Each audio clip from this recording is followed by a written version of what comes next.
everyone, I hope all is going well with all of you. It's so hard to believe that we're already on our last debate. Where did the summer go?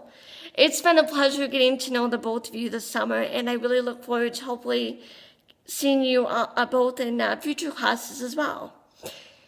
So going into this debate between Kolakowski and Leap Year, I hope I'm saying that right, it's a difficult name to pronounce.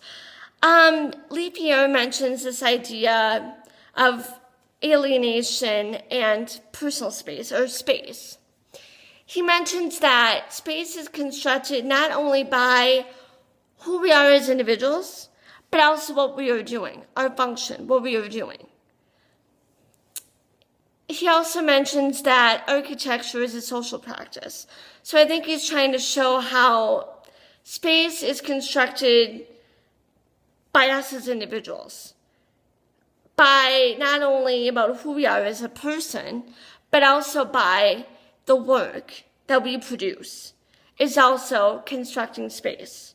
And he also points out how society is what transforms space, and space transforms society. In my intercultural communication class, we learned about how culture spaces construct meaning through certain places. It's just like this idea of space, where certain places, like our houses, our buildings, our schools, say something about who we are as people and about our labor and how we function as humans. Also, I've really been noticing one common theme in all these debates, and that is this idea of constructed meaning. For instance, in Chomsky's, we learned about how we learn language through our family, our friends, our peers, and that knowledge is constructed through our interactions with others, and it's also constructed by this knowledge, by this data. And Nays mentions about how we construct meaning through our interactions with the other. So it's just like this idea of space. We construct meaning through space about who humans are and what they do. Another point to bring up is how this means of production, like producing buildings, shoes, whatever it may be, is also helping to construct meaning about space and about who the people are that are producing this space. And not only who they are, but also how they function in this space as workers. Also, Leap Year and Kolakowski get into this debate about non-work. Leap Year mentions about how we don't have to work. Humans have created wonderful things without having to work, and about how automation is taking over. Okay, in the future someday we're going to have robots teaching our classes. We might not even have professors teaching our classes. We might also have these little robots. We might see robots standing on these little ladders, building houses. Or we might see little computer automated systems controlling our cars, and we don't even need to drive. While I certainly think that yes, we don't necessarily have to work. We don't have to produce all the time. We don't have to do work all the time. But I disagree with this idea of non-work. I think, yes, we do have to work in some ways. How can we have a society? How can we have a space without work? We need somebody to construct our buildings, to construct our gas stations, to construct our houses. What would society be like without work? We need some kind of work. Oh, yeah, sure. I mean, a robot could probably build a building. I'm sure they could. but they need to work. There needs to be some kind of work. You can't just not work. I think that, you do need to produce somehow. Yeah, sure, not all the time, but in some regards you do. Also, Holocausky mentioned really a good point about how Marx mentions about how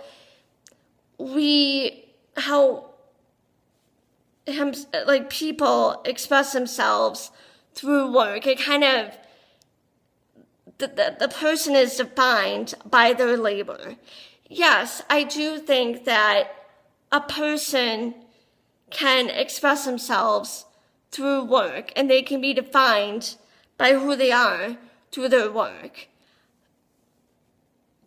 But I do think in the future we will see a time where we're not going to have to work in our future society. We're just going to, automation's going to take over. But I really think in some ways in our future society, in 20 years from now, that work will still play an impact on human lives. Another thing I wanted to bring up is about how I think when Lee Pierre was mentioning about how, we don't have to work all the time, I'm wondering if he's mentioning about how, that we can spend more time with our families, our loved ones, and not working and producing, more about forming relationships with others, forming relationships with friends, and more about forming relationships with the other, and not working and producing all the time, just trying to, that in a way, maybe society, maybe human beings are not necessarily being defined by their work, but they're also being defined maybe by their culture and their family and where they live and who they were brought up, like that maybe. Maybe it's not that just we're defined by our work, but we're also defined maybe by culture and, our family, and that maybe in our relationships with others, maybe that's also something that, how we construct meanings about who we are as people. Maybe it's not just about what we do for work, but maybe it's also about our lives in general, our everyday lives in general, that maybe construct who we are and how we function in society as well. A final point is how Kolakowski mentions this idea about mythology and how mythology is not empirical and things that cannot be touched but still have some value to us as individuals. Surely we can't ever see a pig fly, or, it's just kind of in our conscience. And I think Scott mentioned this in his discussion about how it's kind of like superstition. It's not real. It's just in our minds and it's in our conscience. We just believe it to be real, even though, we can't prove it's going to be real. It's just like Santa Claus, for example, we can't prove him to be real because he's not real. However, he is important to us because, in culture and our beliefs, he's important to the culture and our beliefs. So while we may not be able to necessarily see something or be able to touch it or feel it or be able to prove that it's, existing, it still means something to us, whether that be to our culture, whether that be to our family, or whether that be to our beliefs as well. It's in our conscience and it's superstition, but it still has some impact on our lives, even though it's non-existent,